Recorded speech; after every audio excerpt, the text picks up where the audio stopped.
Greetings, welcome back to another special episode of the Death Taxes and Sports Podcast. Episode 74, gentlemen. It is we are making some real history here. Before you know it, we'll be at episode 100, but I'm with my esteemed co-host, Mr. Gary the Legend Johnson, and we got a special guest, Will Nunnery. Did I Hi say your everyone. last name correct? Yep, Man, this correct. fellow Johnson Wells alum, but also a huge Eagles hater. Like him already. All right. That I am. I believe you two are fellow Giants fans, correct? Are you a Giants fan? Sir. Oh, awesome. See, I knew I liked this guy. There you go. Yeah. Why weren't you on before this? Like, what's going on? Yeah. So, Yeah. well, we'll get to that. We'll get to that. We got to talk about those Eagles and your absolute hatred and your hatred for LeBron James too, because you are a LeBron James hater as well. I've never Yes. met someone who hates LeBron James so much, but we'll talk about that. We will. So tonight we have a lot of fun stuff. We got these rather interesting MLB rule changes. These Mets and Padres, man, because they've been spending a lot of money. So we definitely have to discuss that. Curious about these Padres, and yeah, that's going to be interesting. NBA load management, I kind of feel a type of way about that. I kind of have a gripe about that. And the Lakers forecast without LeBron James and Anthony Davis went down for an injury yet again, and more NCAA hoops. And of course, we got to watch out what are going to be some other storylines within sports that we're going to be paying attention to. So let's just talk about these MLB rule changes. Well, you know, where do I begin? They changed the shift, which I didn't have an issue with because as a kid playing baseball, they teach you how to hit to the opposite side of the field. Right. Right. The pitch clock, which I agree with, and then the batter clock. I believe it's like 8 seconds between each one, and we had a Yeah. strikeout. Talk to me, buddy. Yeah. So I think the biggest thing for me, um, I was a little offended by the pitch timer. Honestly, I think that pitchers really, they get into their craft when they can take their time. And I get the whole, you want to pace the game, you want to create some sort of excitement. We're trying to be just as exciting as these other sports, but pitching is harder than it looks, honestly. And it takes time in between each pitch, whether you're throwing fastball, curveball, whatever you're calling and throwing, your body needs time to take time, to recover from that. So for me, when I saw that as a rule change, I just felt a little bad for these guys. Personally, I was never a pitcher. I was an outfielder in Little League. um, but it just, I don't know. I get it. I get it. I definitely get, you want to keep people watching, right? Especially people at home, because as everyone talks about, a game is more interesting when you're in person when it comes to baseball. Yes, we get it. But they're probably really trying to keep, not only the in-person fans interested in what's going on in the stadium, but also those fans that are watching on TV as well, trying to keep the pace going. So I kind of get it, but a little offended for the pitchers. I got you. Gary, talk to me, man. Now I'm kind of actually on the other side of this with the pitch clock. And the best example is literally what Max Scherzer said the other day. Like, this is now giving, if it's executed properly, this is giving the pitchers control, like control that they have largely lacked for years. Like, you're kind of like everybody had the little mind, the little games that they played, little things. We got wait, timeout, got to readjust my glove, got to kick the dirt off my cleats. Like, we're losing that, and I consider I'm a big baseball fan. I wouldn't consider myself a diehard baseball fan. Of course, I'm a giant Yankees fan, but just in general, the game can be a little tedious and boring. And if I'm saying that at 35 or 34, going on 35 years old, I can only imagine what my kids think about the game. I have an eight. Well, I don't know if you know, but I have an 8 and 5 year old. Oh, nice. So, like, for me, like, my oldest is getting into sports more and more, and he's going to be doing little league next month. He's going to start for the first time, Nice. and for me, I'm like, I want to keep that flint of like interest in the game alive as long as possible, and I think ways to do that is to shorten the games up. Like, if you can get a 9 inning, like back in the day, like when you had the Yankees had Mariano Rivera, those games were probably 2.5 hours because you knew that it was by the time you got to the ninth inning, you hear Enter Sandman, it was shut them down time. It was over. Right. So like those games were fast. I worked at the stadium the first season. It was the new stadium. The first season it was open, and we kind of knew like once you heard Enter Sandman, all right, we got about like 10, 15 minutes left before it shifts over. Like you kind of had an idea from that point. But I digress. Yeah, just if you can speed up the game, like that's going. Our attention span as a people has dropped considerably. So you need to do as much in a short amount of time as possible. I mean, that's facts. I mean, you look at baseball, and I remember, growing up in Baltimore, going to the Orioles games at Camden Yards. The game would start at 7:00, but literally wouldn't get out the stadium until 12:00 at night. Mm-hmm. And even for me, like I love the game of baseball, but you also got to remember, like we're playing.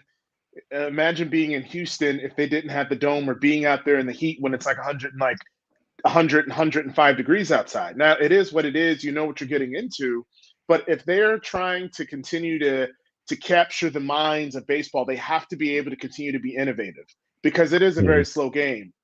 I still think that baseball is putting themselves in a bad light as far as just the long term, just because of the style of play. I think that this is a good start, but they're going to have to continue to find new ways to get innovative. However, I do not think that the shifts or making the bases bigger are necessarily going to solve that problem. The pace of play is the issue. And that stupid overtime rule, that or extra inning game where they put someone on second base, I don't know how I feel about that. I don't know, but they said that on average that the games have been under 3 hours since they started to do that at spring training. I don't know. Will? Okay. I mean, if it holds true that the games are under 3 hours at spring training and that translates to the regular season and they remain, I get it, right? We all don't want to be sitting in a ballpark for 6 hours, even if you're watching your favorite team. So I definitely get that. Again, my point was, I just felt a little bad for the pitchers that like to take their time and play their best game when they have that extra time. But I get everyone else's point, and that makes a lot of sense. One thing I did kind of want to bring up here was how did we all feel about the extra, the bases being a little bigger? Like, do we really think that's going to make a difference? All right, so I used pizza boxes when our field didn't have the actual bases growing up because that's what was around. So for me, it's almost like a tapping back into my childhood seeing that. But in all seriousness, I think there will be more bang bang plays at the plate this season going forward, going forward, because I think that part of the game is as exciting as anything else. So you're going to hustle down the first base line if you know that you have a chance, a better chance of making it to first base, but not having to run as far. Likewise, if you're playing defense, you have a larger range to step on the bag and get somebody out. And I think for that reason, I'm okay with it. Could they've gone a little small? Like they used the large piece box. They could have gone personal pan, honestly. Mm-hmm. Yeah, I mean, go ahead. Will. Oh, sorry to cut you off. I just wanted to chime in. I think another reason I read that was so important for them to make the bases a couple extra inches was to prevent that whole collision and injury aspect, right? That we see a lot on the first base action. So I think that was another point for them, which I definitely, I'm all about player safety in any sport, so I get it.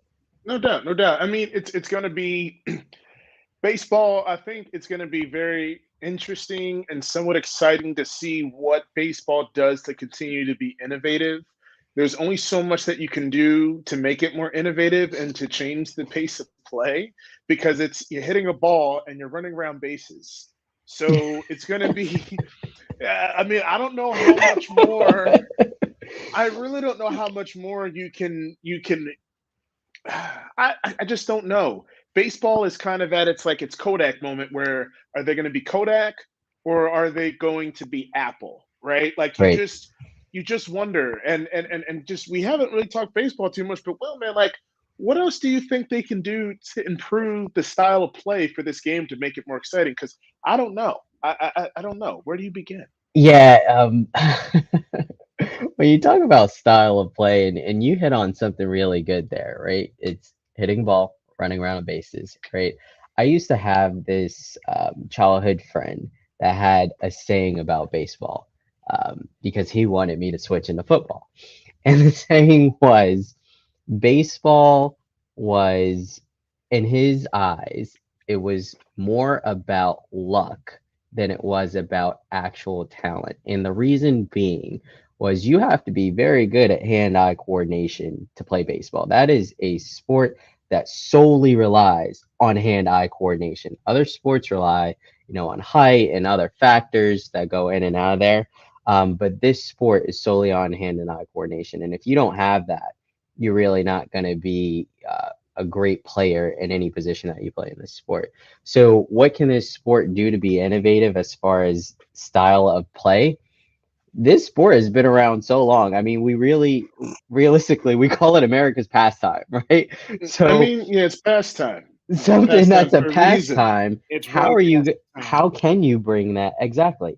Yeah, How can you bring that and, into today's and world? Gary, I want to ask you this question, then I'll throw it back to you, Will. Like, are we starting to see the the end of baseball as or like starting to be? Are we beginning to starting to see the deterioration of baseball because the you look at the fact that their attendance has been going down year after year after year, and you really have to love the game to play it. And I tell you, there's a reason why a lot of brothers don't play the game of baseball because it's boring and it's too expensive to play. So, Gary, I mean, are we starting to see the deterioration? It's slow, but a gradual deterioration of baseball. Yeah, because our parents' generations are getting older and not going to baseball games anymore. Like that's why.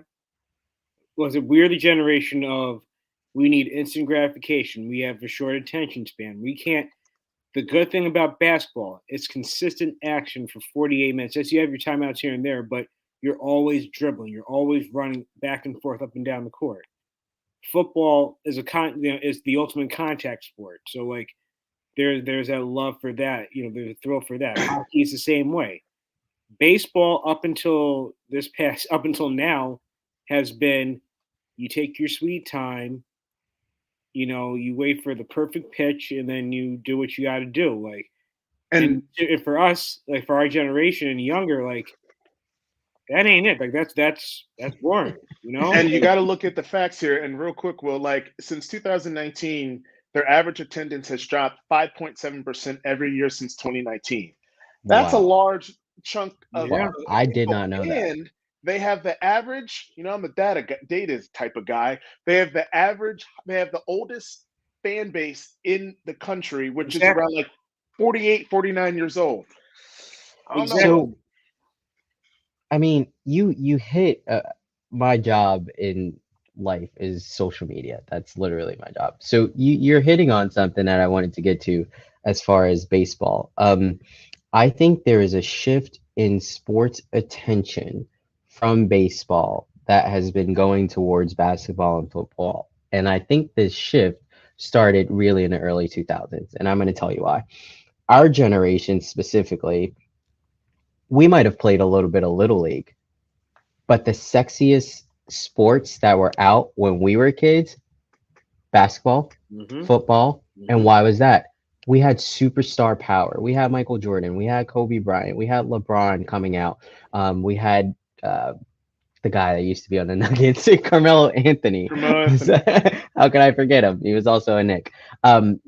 But basketball was super popularized in both the 90s and the 2000s.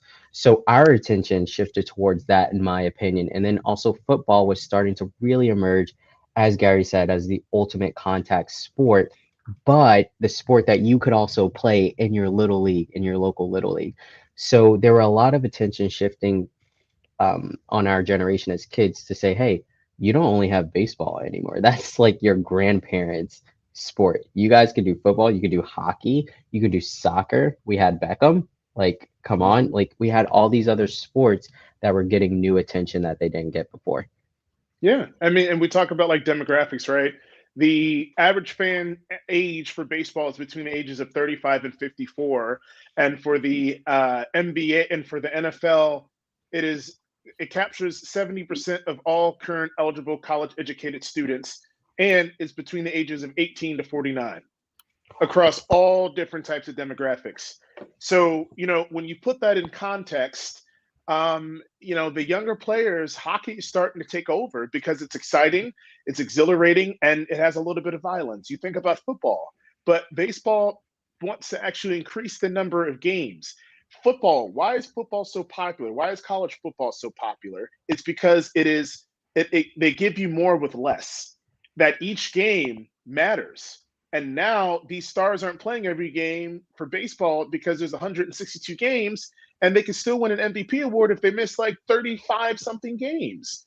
That's a lot. And then you're talking about the MLB, you're talking about spring training, so it just doesn't excite you. And their average attendance between the months of, I think, between April and June is down 30%, but then the attendance goes up between the summer times right before football starts.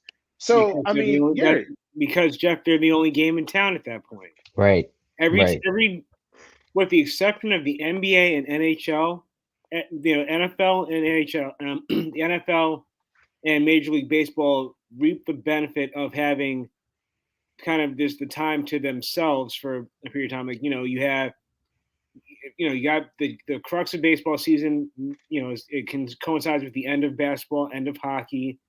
You got the dog days of summer, the heat of the season is all to themselves. There's no real competition up until mid-August when you start to see preseason games. And the difference, you mentioned the number of games. Like, you can go to a baseball game. You have 162 times to go to a baseball game. If you're home, if you want to go see your favorite home team, you've got 8 chances. Or now, 9 chances now. But like, that's it. And it's once a week. Like, there is no like baseball. Baseball should be more popular than it is because there's far more exposure. It's on every single day from April Fool's Day through Halloween. Let's say. Yeah, no doubt. And we could sit in. And we could talk about this, and I think we just need to have a special episode. Will, you're a marketer. We'll have to bring it back and just have like a special, just like future baseball episode. So we'll definitely have to bring you on, LeBron hater. I mean, Will, sorry, God. So let's, there's 2 different parallels with the Mets and Padres. I first want to talk about the Mets from the sense of they've been spending the most money, and there's a luxury tax threshold, which they call the Stephen Cohen threshold, to the point where it's just absolutely insane the amount of money that they're paying. And this is a guy that doesn't understand the way that owners run business. That it's kind of like a good old boys club where it's like, hey, man, you don't want to spend too much money because that's going to put pressure on the low market teams. And then you have the Padres, who are only worth like $1.5 billion, but yet signed a player at 11 years, $280 million. They just re-signed Manny Machado to 11 years, $350 million. Then they still have to pay homeboy, what's his face, the outfielder. Juan Soto, still haven't paid him yet. He's worth $500, and you still have to pay Eric Hosmer like a $80 million left. So, Gary, I'm going to toss it to you, man. Like, what the hell are the Padres doing? This is the definition of all or nothing, because either they're going to win a World Series in the next 2 seasons, or they may go bankrupt. Like, there's a real chance of this going catastrophically horrible for literally the last game in town in the city of San Diego.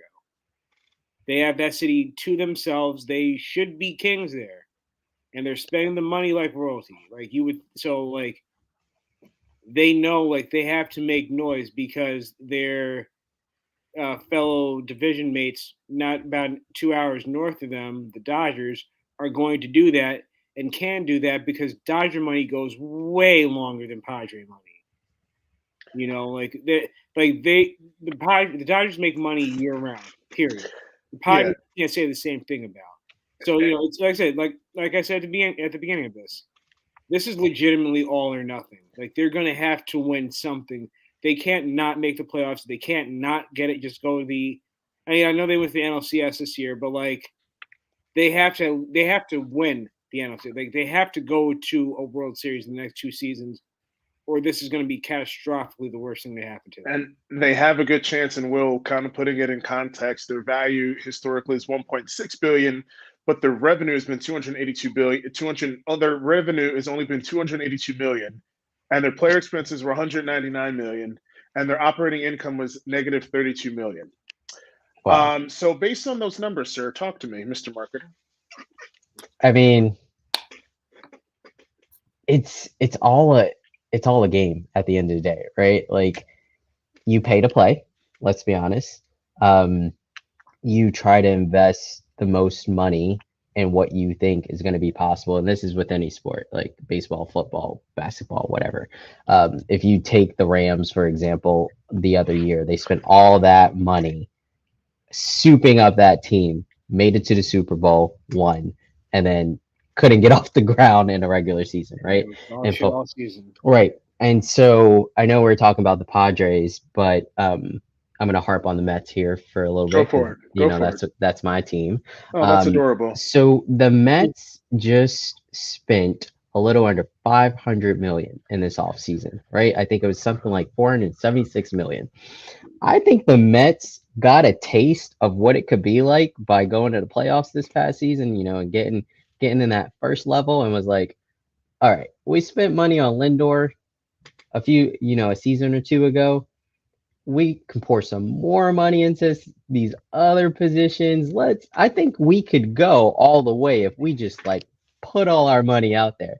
And I think that's the mindset the Mets have, just like the Padres. I think they know if we put all this money out here, we're expecting to at least get to the World Series. We might not win it, but we're trying to get there. Yeah, but my thing is that you can buy a championship, I think, in basketball, right? Because you can control the outcome of the game in basketball a little bit easier because it's 5-on-5. Football, right. I think basketball is really the only sport where you can really buy a championship, I feel. If you put 3 of the best players together, you have a pretty damn good chance. Oh, yeah. You can go from worst to first. You say what? So what's good, Doc Rivers? Hey, I'm just saying, right? Hey, Gary's Grapes, everyone. I'm just saying, like, think about it. Back in 2014, when Kyrie Irving in the 2013-2014 season, they only had 33 wins. Then when they came, they went back to the NBA Finals when LeBron came, right? Think about it with baseball. There's a reason why the Rays have been so successful, because it is about ratios, it's about numbers, it's about getting someone on base. The Yankees haven't won a World Series since 2009. They have the 3rd highest payroll this year. So to think that you can buy a championship, then hell, the Dodgers should have won every single year, but they couldn't win one after winning 111 games and have the highest payroll in baseball. So Gary, like, do we really think that the money is really going to pay dividends for them? I mean, if you asked me this question in the mid-'90s when the Yankees were spending stupid money and just buying and manufacturing championships that way, like, then I'd tell you, yes, absolutely, it's worth it. Because I jokingly said it growing up, and I still mean it. At that point, during that time, the Yankees were like the greatest group of adults that money could buy, period. That isn't the same now because, and I think there might be a little bit of a marketing tie to this. You don't have to go to New York or Los Angeles to get the big money anymore. Like, if you're willing to have a team like a San Diego Padres that are willing to mortgage themselves considerably for you, like there's not that need. Players know that they can go play for the Pittsburgh Pirates and have a worldwide reach regardless because of social media, because of how we digest baseball or digest like information from our athletes on a regular basis. Answering your question, will it matter or does it matter? In this current era, no, for the reasons that I gave you. It's going. Yeah. The circle will always come back to, all right, we're just going to stockpile the best talent on this one team, and we're going to win a championship because reasons. And I'm saying this now, Will, the Rays are going to win the division because they have the best pitching staff in baseball, I feel. And Garrett Cole is making more money in 1 year combined than the whole entire payroll of the Rays. I think the Rays are going to be that good. Like, I don't know, man. So before we kind of go to into round three of this episode here, high low, how many wins do the Mets win? Do they win? Do the Mets win the division? Do the Mets win the division? And if So so, how many wins? So I think that my wife was actually just asking me this today, like all the money that you guys are spending talking about the Mets, you really think? And I go, you know what? I think the Mets are going to be in the same position they were just in, where they'll get right there.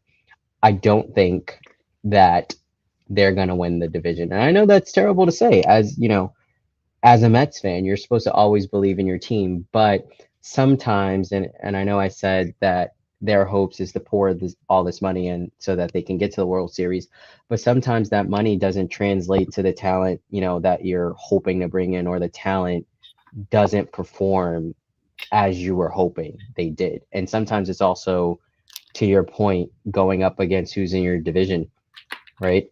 Yeah, I mean, you got Max Scherzer making 43 million, Justin Verlander 43 million, Hmm. Francisco Lindor 32, Sterling Marte at 19, Brandon Nino at 18. I mean, you're two of your highest paid players. You have almost $90 million invested in two players who are past their prime. Right. And there's definitely a lot of injury concerns. And so for me, that's a lot of money that's being poured into two players with a little bit of injury history and are kind of breaking down, Gary. You know, Steve Cohen has to make some noise in New York City. This has been a Yankee town, period, point blank, with the sole exception of 1986, it's been a Yankee town, and 69, but I guess 73. But either way, but the point is well, you're a Mets fan, but you understand, like, this is a Yankees. Oh yeah, This is a big Yankee time. state. Like, let's be clear about it. Like, yes, you have Met fans, but I would say probably 3-1 by ratio Yankees to Met Hmm. fans. So, like, you have to make some noise. Right now, Steve Cohen is studying from the Book of Steinbrenner, chapter 1, verse 4, and it's spend as much money and make as much noise as humanly possible without doing it illegally, and see what happens. I respect him for that. Will that result in a division win? I'm actually No. going to say yes. I'm I actually got going to the say Phillies. that they can reverse the fortunes of what happened last season, where they laid that massive egg against Atlanta that cost them the division. I think that they can. I think that they can right the ship long enough, but I will put a caveat out there. There's Yeah. gonna if there's not a catastrophic, but if there's a long-term injury to either Verlander or Scherzer, that's going to put a dent in how many wins that they can win in the season ultimately, and I think that could play a huge factor in it. But I mean, if you give me a healthy Verlander and Scherzer for the majority of the season, I'm not asking for the whole season because at 40, no.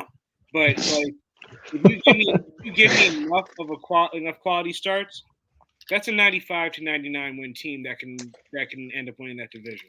I think I'm gonna be honest, and I don't.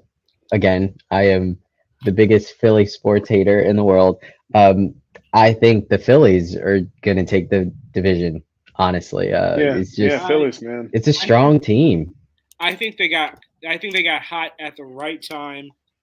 Took Hmm. advantage of a less than Atlanta. Took advantage of a Padres team that really had no business being there. Like, I think that was kind of not. I'm not saying that they're not good, but I think they kind of just caught lightning in a bottle, the same way that Atlanta did in 2021, where they kind of just came out of nowhere. It's like, oh shit, they're the world champions. What? Yeah, like, I mean, they dude, Trey came out Turner. of nowhere for that. But I'm just gonna tell you this, man. Trey Turner is a bad man. I mean, that Mm. dude he's not power, but I mean, he's each year he's gonna give you probably batting 310. He's gonna probably bat 310, score 115 runs. maybe give you 25 home runs, but the man is just the man just knows how to get on base. Mhm. He knows how to get on base, and that's what baseball is about. But anyway, we're going to kind of get into this NBA load management thing here because we have spent a half an hour talking baseball. Wow, Which is more baseball than we've talked about in the previous 73 episodes combined. yeah. I mean, it's crazy, but it's going to be exciting. Really want to talk about this NBA load management thing, and I saw how there was a quote that I saw from someone where it had the Ball brothers, and they said that load management wasn't based on science, but it was that AAU has destroyed basketball players and they're coming into the league with broken bodies. Will, true or false? But thoughts on load management? Yeah, I think it is. I hate it, but I think it's a process that makes sense, right? Like, we obviously don't want to wear down the best players too early on because you might need them later on. And if you're on track to make that later on postseason, yes, it definitely makes sense. We see it every year in football. I know we're talking about basketball, but we see it every single year in football. Like, let's be honest, the last 2 to 3 games, your team is about to go to the playoffs and you're a 1, 2 or a top seed, you're resting your starters. Like, so in basketball, I hate it because I love seeing the starters out there just as a sports fan, but I get it. It makes sense to me because you need them in the long stretch. Okay, Gary, I respect it.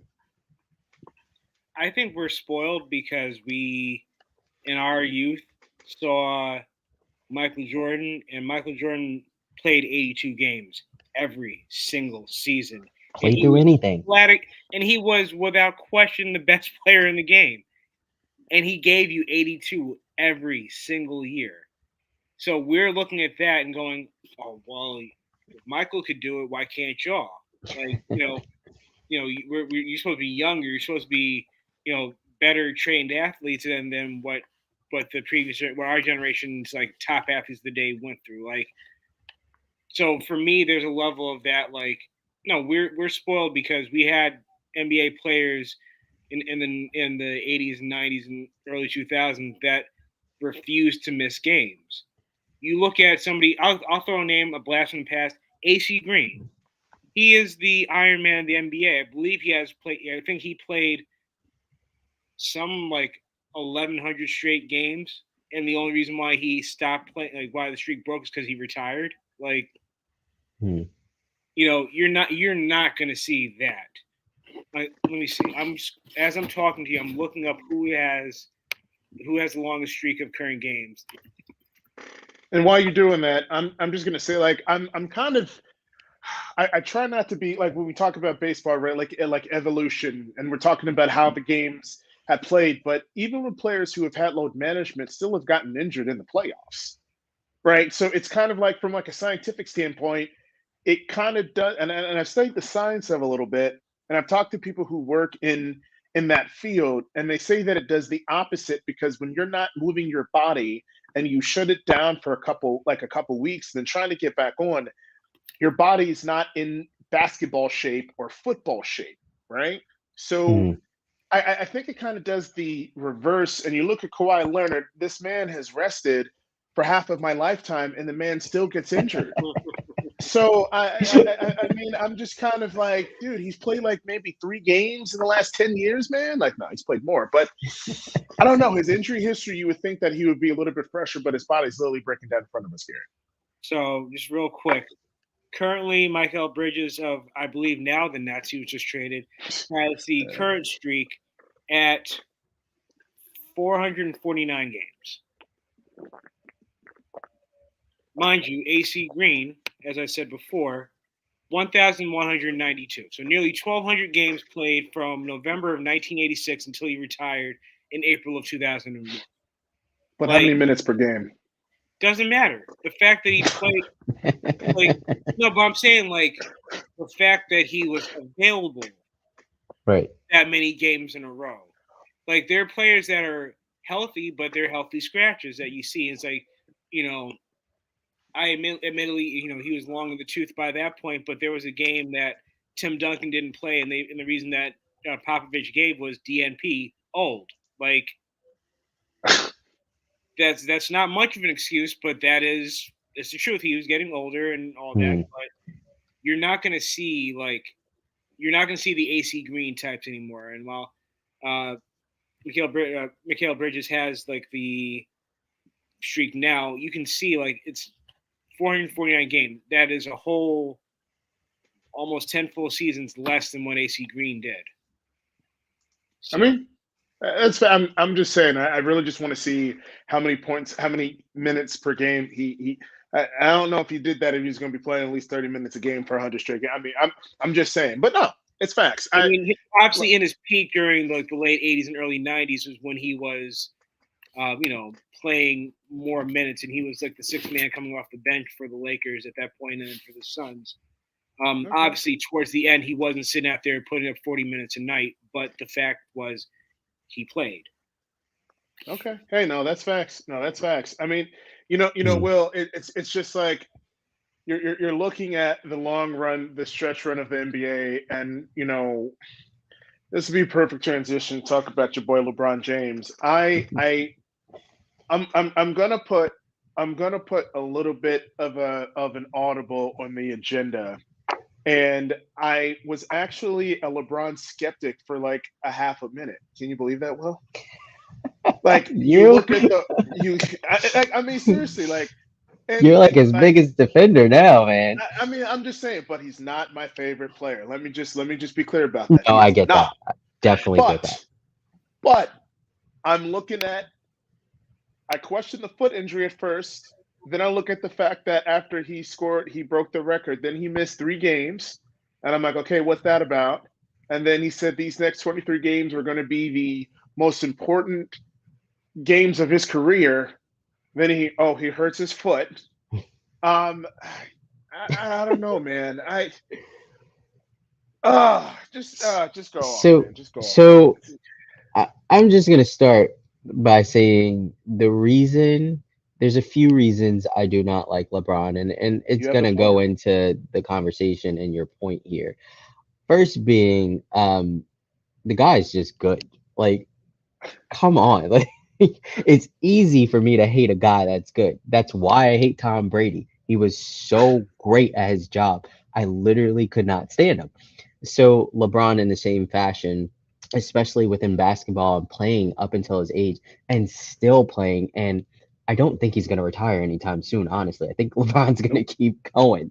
So to play up into these longer and longer ages, these guys are just, they're proving not only something to themselves, but to the world of how great they are, and they cemented their legacy. My next point, the reason I hate LeBron also off the court, he's such a great guy. Yet again, he gives so much back to the world. He's just fantastic. Now on the court, the reason I hate LeBron, number 3, because of his sportsmanship. It's honestly just his sportsmanship. I don't like the way LeBron carries himself. I don't like the way he, every time something little happens, instead of just getting right back in the game, he's right up in the ref's face like, bro, help me. And it's like, dude, just get back on the court and play ball. Like, play past it. Other sports have to learn to play past it when penalties are called. So to my point in LeBron, he's great. There's no debate in that. There's no debate in the stats. Stats are stats. You cannot debate those. I will never debate stats because stats are facts. Statistically, he is fantastic. Professionally, and the way he carries himself on the court, that's just what I don't like personally. But again, if he's backing it up statistically, he can do whatever he wants, say whatever he wants, talk however he wants. He can fake an injury. He can, be a little hurt and take 17 games off, because at the end of the day, he's still LeBron, and his team is slightly hurting without him. Let's just be honest. Yeah, I mean, those are facts. I mean, Gary, I said if it kind of messed with my emotions a little bit, because I'm sitting here, they're down 27, and I'm like, they're just getting their butt spanked. And then they have this miraculous comeback, and you look at Malik Beasley, who just played absolutely stellar defense on Luka. You look at Mo Bamba, who's a damn good 3-point shooter for his size at 39%. You look at You look at Vanderbilt, you look at these moves, and they did it without D'Angelo Russell, and you're like, man, okay, this team could not say get to the six, but still make a run. But now that LeBron is out, and then AD is hurt, the wind will blow and he'll fall. He leads the leagues in average falls per game at like 10. The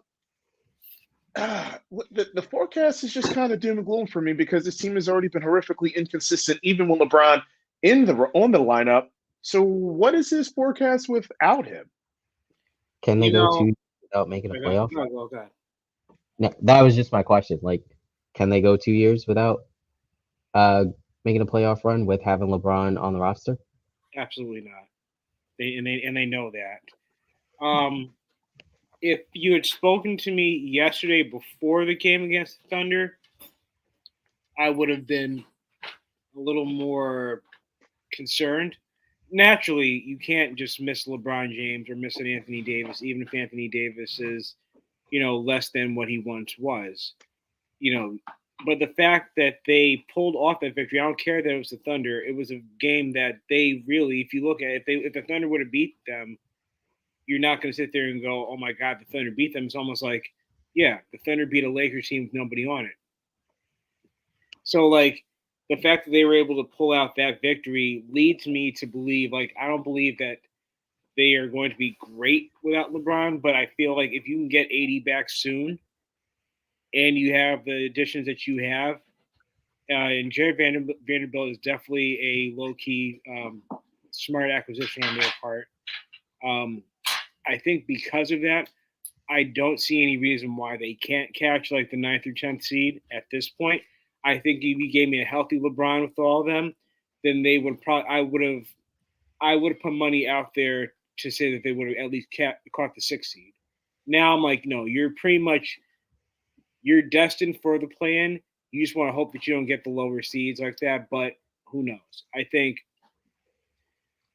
I read somewhere that I was reading an article where LeBron's, if his injury, if it was a matter of significant importance and look, you either play this game or the Lakers don't make the playoffs, LeBron is healthy enough to play those games. It's just a lot of pain that he's dealing with. Yeah, so and there's a little bit of optimism in the sense of perhaps it's 3 weeks and it's a hard 3 weeks as opposed to it's 3 weeks and then it could be longer. It could now if it's all right, we know that he'll be back before the end of this month. I can see them going on to some type of run. Yeah, and Will, you look at it and you make up a very interesting point, and you look at the standings right now. If AD can come back and with we're forgetting D'Angelo Russell made an All-Star game. Think 2 or 3 years ago, the man was still averaging about 18, 5 and 5. You put with him and AD and the rest of those other guys. I mean, they're 30 and 33 right now. They're 1 game out of 10 at 10th place. I don't trust the Pelicans because Zion is not going to come back. They're falling down. They were up as high as the 3rd seed at one point. In the West when the season started, after I believe after 20 games that they had the best record. So yeah, you look at the Jazz. Do you really trust them? No. Minnesota, meh. And you look at Dallas. I mean, they're 1 and 4 right now with those two. So they're not. They're actually a decent team even without LeBron, with D'Angelo Russell and AD, with Vanderbilt and the rest of those other guys. Russell's going to have to put up a little bit more offensively and really kind of focus defensively. But I'm just saying they're not out of it without LeBron, and I really think that. Part of me feels that this is a conspiracy theory to rest him for the 3 weeks. Yeah, and have him come back. Which ties into that. I know it's an injury, but load management, right? But you make a really good point. I think that I hate LeBron, but I am a huge Lakers fan. Always have been. And I hope that they make a run. My teams are all over the place. Don't worry. Yeah, same here. I'm a Broncos fan, Yankees, Bruins. Hey, I'm in the club. So I agree with you in the point where they have the pieces. The pieces, when they come back in, they have to step up. You can't. LeBron he's great. He's fantastic. But if he's out, if your leader is out, you have to pick up the pieces, right? Whenever Steph Curry goes out, the Warriors are expected to pick up the pieces because Steph's not in. So in like manner, the Lakers have to do the same thing when their pieces come back, and they have the talent. It's not like they don't have the talent; they do have the talent. They're very average, Gary. They're a very, very average NBA team with LeBron. And as great as LeBron is, I don't think that there's going to be like this precipitous fall because Mhm. the rest of the teams are just as average. Right. I mean, Golden State is average. So, Right. I mean, dude, if they get into it, I'm not saying that I still think they have a chance to make the play in. Yeah. Gary. No, like I said, I think that win against the Thunder showed me a lot about this team and like them not willing to fold. I think the roster that they had prior to the trade deadline would have folded, and then that would have just been it. But I think there's enough younger talent on this team that are going to help help just kind of keep the ships straight long enough for LeBron to come back. And like I said, I don't think they're going to win a championship. I don't think that they're going to win a playoff series, even though that's part of my predictions and all that. But I think that they will at least make the plan. And like you said, they're the teams in front of them. Just right off the top of the head, like I don't trust Utah. They're like they're basically like they caught fire. It's fool's gold with them. Like they had a good start to the season, but slowly but surely they're snapping back into reality. So yeah, and I mean, like the only reason why they're still in the play is because they had a good start, right? And just like much like Brooklyn, exactly like Brooklyn. They front loaded their wins so well, so that like that fall off isn't going to be as bad. I just crossing sports. It's kind of like it's kind of like our Giants. Like we front loaded our wins, and that's how we get that 7-3 start certainly helped matters because we were 7-3 and finished the season 9-7-1. So we went off of luck alone the whole season. But hey, you guys, but Gary, you got more than your 6 wins. You did. Well, you got more than your 6. Well, I asked repeatedly for at least 6 wins from them. Just marked improvement. I asked for 6 wins, 9 in the playoff game. So hey, you're way better than me. I am the Giants fan that doubts until we win. I was expecting a 4-win season. We got to the playoffs and we won a wild card game, and to me, that was just and that's that great, was awesome. and that's beautiful. Whereas everyone was putting my Broncos in the Super Bowl, and I was like, let's hold up. And what happened? 5-12. I'm just saying. What did happen? I mean, oh God, we could go on and on. I can go on a whole soliloquy about I know that. That's a separate. And Gary, I know you guys touched on a little bit about NCAA. I feel like NCAA is kind of boring, but I want to do another pivot with these Mavericks here because they're 1-4. Luka and Kyrie are 1-4, and again, I don't want to try to say that they need to sow doubt, but they love a good storyline and they hate Kyrie. So, Gary, I mean, is there a cause for concern with these two being 1-4 with starting? I'm going to repeat my dad joke from the last episode. They're the Alice Mavericks because they play no D.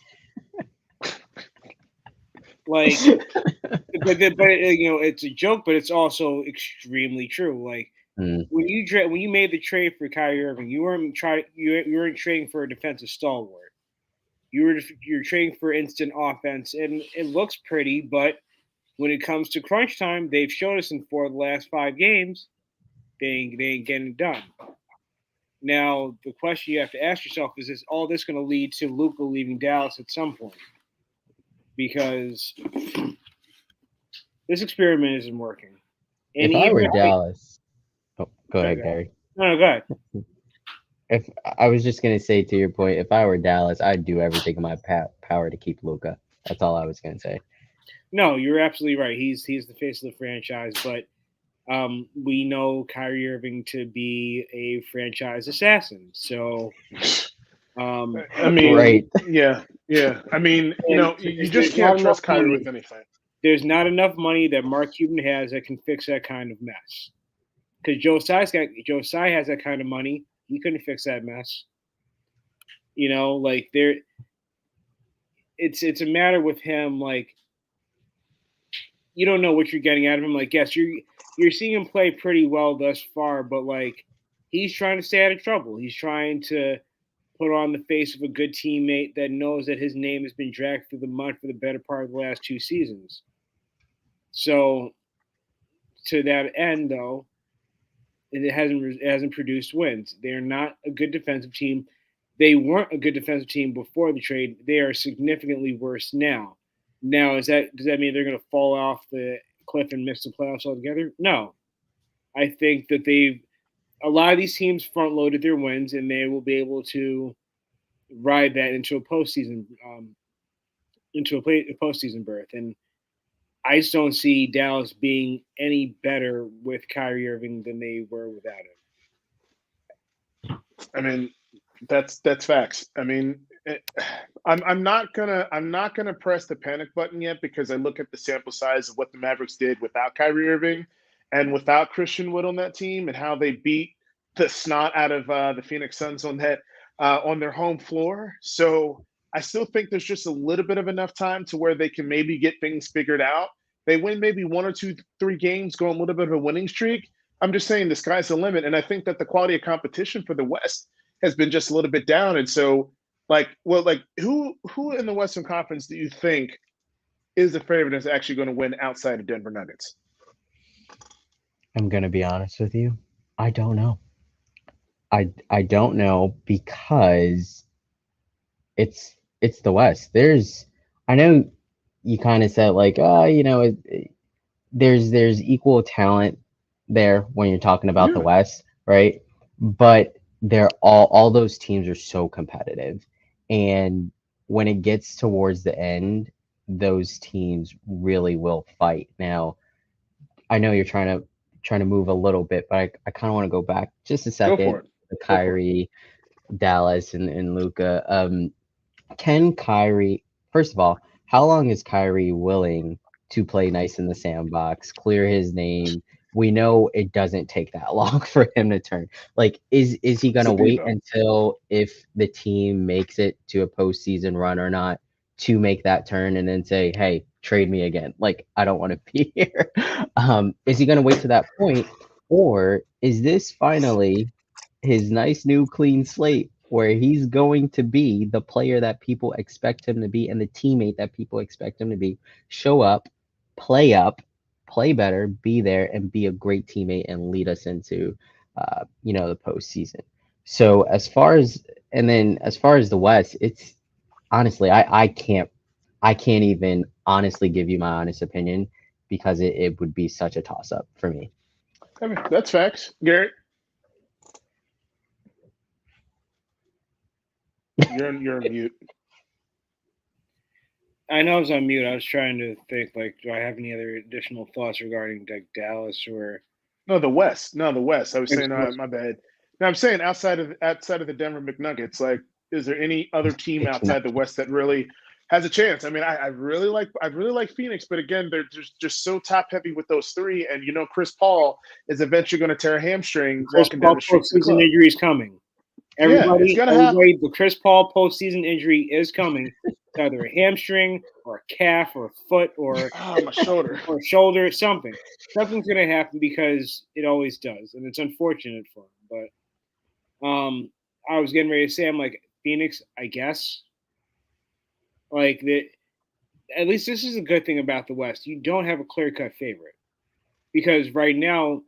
You look at a Golden State team that's currently in the 8th seed, and they're missing their star player. And hell, like, not saying that, when they won the championship last season, nobody really sat there and said, "Oh yeah, the Warriors are going to make the playoffs and they're going to come back and they're going to, the dynasty's going to rise again and all that." Nobody said that.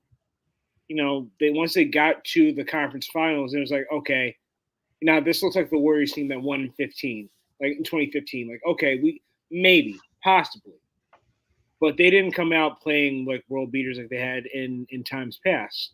And even now, I'm like, I think what we're seeing, and this is just a league-wide thing, as long as you get in, records don't matter anymore. Because you look at this season, there's only going to be 2, maybe 3 teams that win 50 games this season. Like, which I'm dumbfounded by at this point. Like, I usually there's a team that kind of like Boston is that team, and they've got 18 losses already. Like, they'll probably end up with the best record, but the best record this season might be 56 wins, might be 57. Yeah. Like, which that has not been the case in decades. Like, it's been a really long time since nobody's won 60 games, and like, nobody's like was the clear cut definitive like team to beat. Boston, for as good as they are, they just got spanked by the Knicks. So let's all take let's all. I know the Knicks are better. Before all these Knicks fans text me and start cursing me out, the Knicks are better. Yes, okay, but let's not make them out to be Patrick Ewing and them boys from the '90s either. Like, come on. But can I just say though, they had a 20 they had a 20-point lead against a very good Cleveland Cavaliers team and still almost gave the game away. Like, Donovan Mitchell was a force to be that's a whole nother story. Donovan Mitchell went into the Garden. I mean, they lost to them their first 2 games. So there's a little bit of weakness there when it comes to Boston. And they're going to need to have the first seed in the playoffs, because I tell you what, if Milwaukee gets if that game 7 is in Milwaukee. Now, I want to jump in and say, like, because game 7, now I'm going to preface all of this because we also have to acknowledge that last season, the Miami Heat might have been the most fugazi, worst number 1 seed of any NBA team that I've ever seen in my life. Like, let's be clear about this. But at the end of the day, they took Boston game 7, the second. So, you can't sit there and say like that number 1 seed is super important, because Miami had the number 1 seed. They had game 7 on their home court and lost. So it really it's no longer the seeding. You have to be the healthiest, and you have to be. It's like I love how we keep going back to the NFL. What happens in the NFL? But it's true. Except for this past season where it was clear, like, it was either going to be Philly or Kansas City. It's whoever's the hot hand going into the playoffs usually is the last team standing. And I think that's where we're at this year. Like, if you tell me that the Warriors can get healthy, like, all the way right by April, I would not be surprised if they repeated as champions. Like, it would not shock me in the least. It would be impressive, but I just don't see it. I don't see it happening. But you just have to be healthy, and you have to be hot going into the playoffs. Yeah, we'll see. And then just high level before we get to Gary Scribes. Will, do the Celtics win championship? Yay, nay? This year? Yay. Yeah? Yeah. Okay. Yeah, what the hell? It won't be manufactured this time, so sure, give it to Okay. All right. Well, Gary, you have your floor. Will, we do Gary's gripes, so Gary usually gets like a minute or two to just complain something that's really griping him. Normally I would do a gripe this evening, but Jeff, you kind of touched on a gripe that you had, and I would like to yield my gripe time to you. Oh, which one was that? I have a lot of gripes. Wait, review it, because I know there's one that I'm like, no, you can definitely talk more about that we didn't talk about. I mean, was it the Padres? I mean, I got gripes about that. I mean, but we got NBA load management. I mean, we got the Lakers. I mean, there's, I say, go ahead. No, I'm gonna say, I'm just gonna.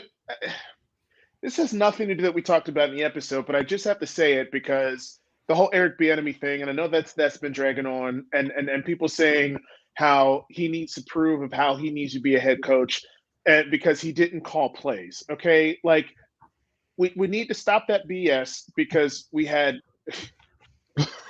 Nathaniel Hackett, who had the same type of situation and got a head coaching job, and when he even called plays for the Jaguars, that's when they had Blake Bortles, and they had a 13 or 14-point lead in the AFC Championship game in 2017 and lost. Okay, so we need to stop with the whole Eric Bieniemy thing.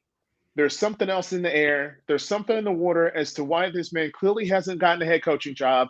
And it's something that we may never, ever, ever find out. But I'm going to say that man is going to be the head coach of the Washington Commanders next year, and you can put that on the board. Yeah, that's pretty much my gripe. And the Yankees are not going to make the playoffs this year. I'm sorry? They're not. You want to divulge upon that? So here's okay. Let's just look at it, man. Garrett Cole, okay, the man gives up a home run, gives up an average of 1.2 home runs per game. Also a little bit injury prone. You got Carlos Rendon, we signed to a $170 million contract. He's also injury prone and misses about 5 to 6 starts on average since 2019. You got Hector Ortiz, who is going to have his second season with a manageable workload, but he had a little bit of ailments.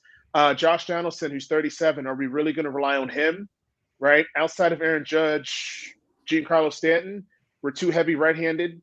And I think that the Rays are going to win the division. And I do not think the Yankees, if they do make it, they're going to win second and they're going to get in the wild card and they're going to lose in the wild card game. And I'm saying that as a Yankees fan. I hope I'm wrong, but there's just something in the air about this team that just makes me a little bit nervous, Gary. Yeah, I don't think they're going to have an easy path to playoffs. I think they'll get there, like to your point, but I don't think it's going to be a top spot. Well, I'm going to be the homer and the optimist and say that after a few seasons, like, you know, they have to, they're slowly creeping into that Buffalo Bills window of you got to win now or you're not going to do it. So I feel like they have 2 seasons of like, you know, you got to win now or we got to blow this up. So this is now season 1 of that. Can they beat Houston? That's the Achilles heel. That is their Achilles heel, and we have to figure out how to get it done. Just one more. Like, who is like it? Just I don't know, man. I don't know. It's like the Knicks with the Bulls, man. It's like they just couldn't beat the Bulls, you know, or they could. I don't know. But the Pistons the Bulls had the Pistons. The Knicks had the Bulls. Like the Pacers had the Knicks. There's always going to be that team in the way that you have to get by in order to take that next step. So for the Yankees, it's Houston. They clearly show, like, look, the ALCS was a collision course. Mm-hmm. Like, those 2 teams are going to meet regardless. Right. Yeah. So we'll see. But Will, glad to have you on. Yeah. You know, when we bring someone on, we like to give them like a spotlight of, you got any projects? You got anything you excited about that you want people to know about, sir? I am boring outside of football season, guys. Like, I watch my Mets here and there. I watch my Lakers the closest, you know, the closer it gets to playoff time. I'm a boring dad now who just watches my 18-month-old and takes care of my wife. So the most thing I am excited about, and just to make this sports related, well, there's 2 things unsports related. I'm enrolled in my MBA program, so I start in 2 weeks. Nice. So that's exciting. But I'm most excited about, and I'm sure Jeff can tell where I'm going with this, that the Eagles have been so quiet. The fans have been so quiet. It's been so awesome. I've been so excited. My heart is full. That's all I ever wanted. Well, I didn't care about them winning. I just wanted the fans to be quiet. Well, I got such a good night's sleep the night of the Super Bowl. I slept like a day. You did? Well, I didn't. It was just, I woke up the next day, birds were chirping. I'm like, oh yeah, because Philly lost. Right on. Yes. Did Jeff tell you what I did? I didn't get any sleep. I was up planning out content for 2 weeks of what I was going to post about. Outstanding. And I executed. As for me, I have to see the Chiefs, and I have to see the Chiefs win the Super Bowl yet again. So I mean, you can't get too banged up about that though. Like, at the end of the day, it's Mahomes, right? Like, no, it's Mahomes. Like, no, we lost to them 17 times in a row. You realize? Look, listen, we lost to them 17 times in a row. Okay, like that's bad, man. Like, you know how many times we've lost to the Eagles? But in a row, it's a lot. There have been 3 miracles at the Meadowlands, and it's all to the Eagles. Mm-hmm. 3. Right. All right. Well. Glad to have you back on. You will definitely have to bring you. We'll definitely have to bring you back on. Thank you, Gary, guys. look forward to your. No doubt. No doubt. Glad to have another JWU alum. Gary, will definitely look forward to your gripes on Tuesday. Be Yes. prepared. To all of our fans, all of our supporters, we appreciate it. Again, peace out, and you guys take care. Deuces.